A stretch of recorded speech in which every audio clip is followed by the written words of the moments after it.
all is well with the world. And yes, we know we can find all those places where there's unrest. But in reality, all is well with the world. All is well with each one of us. We are right where we need to be on this Tuesday morning. And God is present with us all. God is here with us, enabling us to grow daily by grace, by love. Come into your hearts as usual this morning with that sense of gratitude, that sense of being aware of the blessings that are simply ours.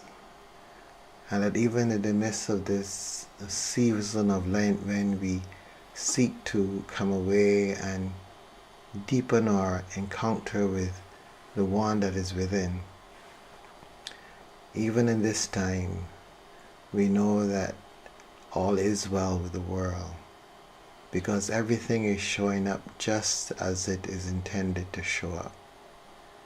And in reality, what is really going on is that the challenges that are being faced are our lessons.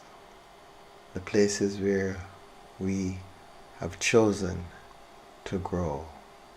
The circumstances that we have selected to be a part of in order for us to learn the lessons or to go through the particular challenges that we need for our own ascension. I will always say that this entire journey is a journey towards ascension. And we have the motif in our scriptural texts in the Gospels. It didn't end with the resurrection. Jesus ascended into heaven. That marked the fulfillment of the entire journey. So too, for you and for me, it is also our ascension. It may not look the same, but the understanding is that we are here to ascend. And so we come into our Pustinia and we allow ourselves to settle for a few moments. We allow ourselves to become aware of our breathing. We allow ourselves to be conscious. Be conscious of every breath.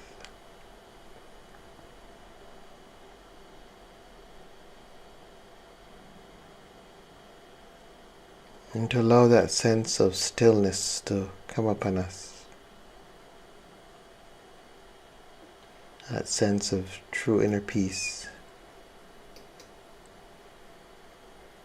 which enables us to feel and know that we are not alone. We are buttressed on every side.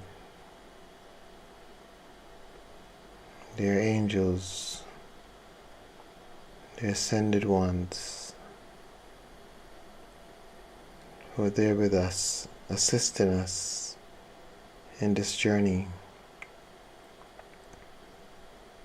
who stand at our beck and call. Because why? This journey, this undertaking, has no intention for failure. The intention is success for all of us. It may take longer for others than for some, but the intention, as our Lord reminds us, that all may be saved. So resting in that awareness and in that knowing,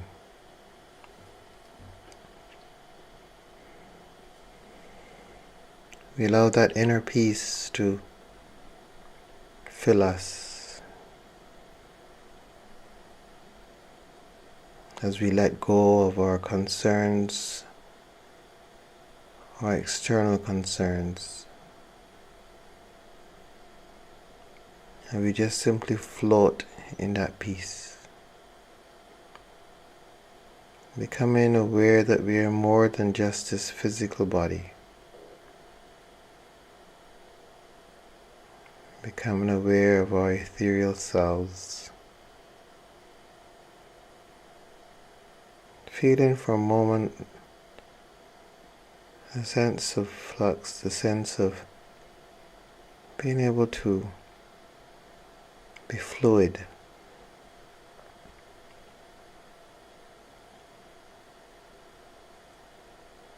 as though we are, in a sense, like a part of the ocean, recognizing that there's a fluidity to us, something beyond this gross, dense self.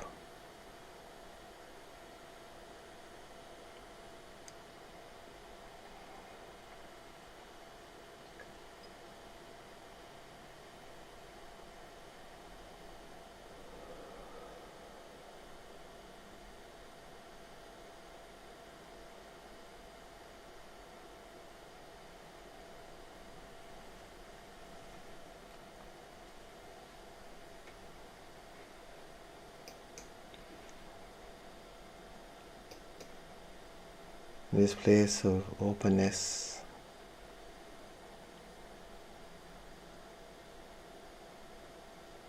we breathe a prayer. Just allow your prayer words or thoughts to come through.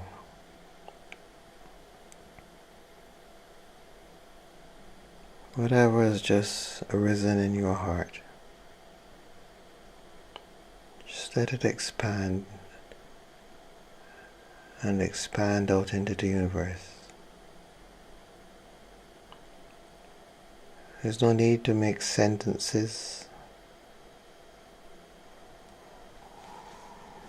or even call words. Just allow whatever has arisen in your heart to float off into the universe, contributing to the light that is in the world.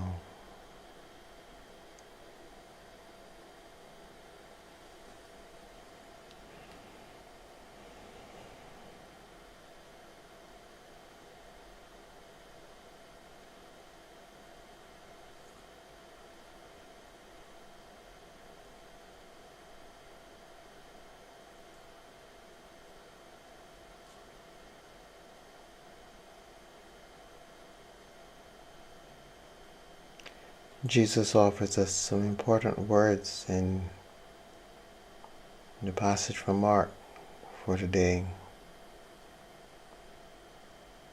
When he says to us the importance of acknowledging what is truth. Mark says when Jesus' family heard it, they went out to restrain him, for people were saying he is gone out of his mind. And the scribes who came down from Jerusalem said, he has Beelzebul, and by the ruler of the demons he casts out demons. And he called them to him and spoke to them in parables. How can Satan cast out Satan? If a kingdom is divided against itself, that kingdom cannot stand. And if a house is divided against itself, that house cannot be able to stand. And if Satan has risen up against himself and is divided, he cannot stand. But his end has come.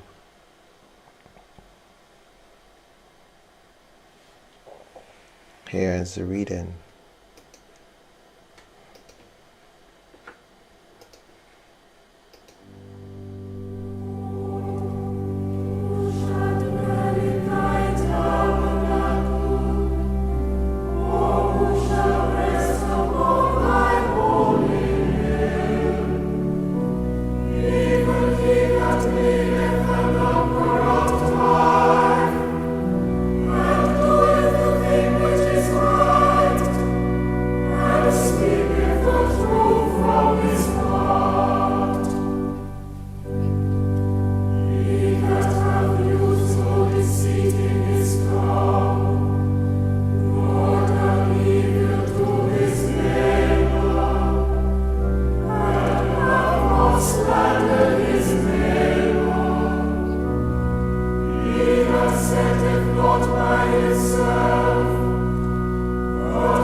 This morning, looking beyond the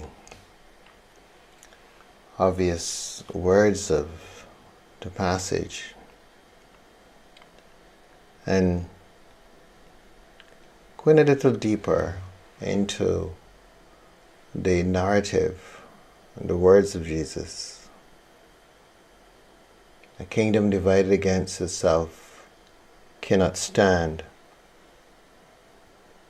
Neither can a house divided against itself. As you would have heard, this was within the context of speaking of the fact that they were considering that he was doing these deeds by Beelzebub. But I just want to focus in on Jesus' words this morning. The fact that the divided house cannot stand. And I want you to join me as we reflect on this together. And I want you to realize that you are the house. You are the kingdom. Are you divided? You know, in our daily lives, we wonder at times why our lives are so we wonder at times why our lives are so challenging. We find ourselves not being able to accomplish the things that we want to accomplish. And at times we feel as though there's some external power acting against us. And sometimes persons take on this as a serious belief and may even go so far as to think that somebody is doing something to them, to harm them, or to frustrate them, or even to destroy them. But have you ever considered that it might be we ourselves that are creating the tension that we are experiencing? Now, if you go back to the story that we have just read, here's a Jewish community, and they more than likely would like to advance in their understanding of God. But here's a teacher sharing words of wisdom and deeds of love. And rather than accept the deeds of love, rather than accept the beauty and the magnificence of God, some decide to attribute this beauty and this magnificence to the personification of evil, which doesn't really make sense. But it just shows the lengths that we are willing to go to at times when we seek to destroy. We don't mind if it makes sense or not. We just want to prove our point. So the authorities of the day accuse Jesus of being the prince of demons, as it were, and using that affiliation to be able to some way bamboozle or confuse persons into believing that he was actually good.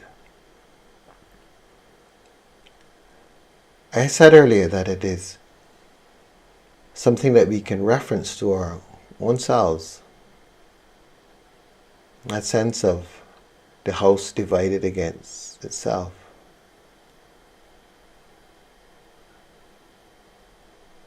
To be able to grow spiritually, I have found, requires that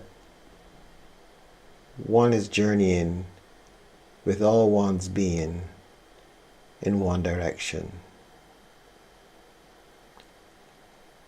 And while this may seem obvious, it is oftentimes not easy. And it's not easy because oftentimes the one direction that we are required to go in is the one direction that we really don't want to go in. And because of this, there's the potential for the divided self,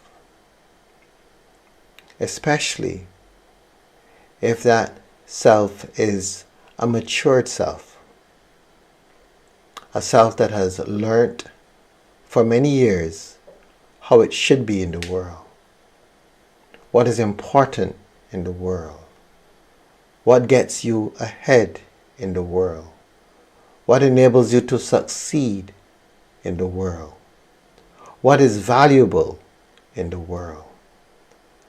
If there's such a self that has spent many years exploring and committing and dedicated itself to these ideals, then the sense of the spiritual journey can be a seriously divided journey. Because the part of us that desires to walk the path of faith has to try to convince the rest of us to let go of what it has accomplished. And therein lies the difficulty. Because the self is so invested in what it has accomplished thus far. To let it go, in many ways, feels like committing suicide. It is like taking my own life.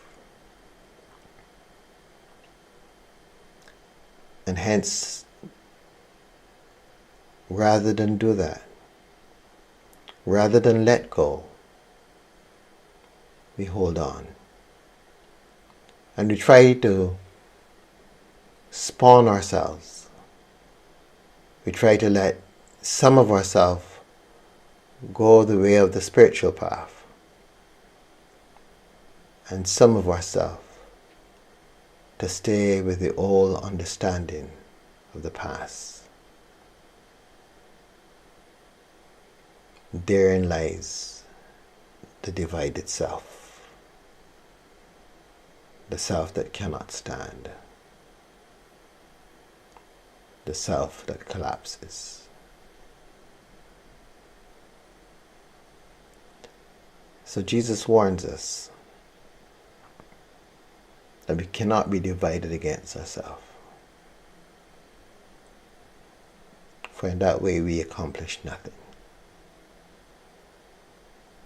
We go nowhere.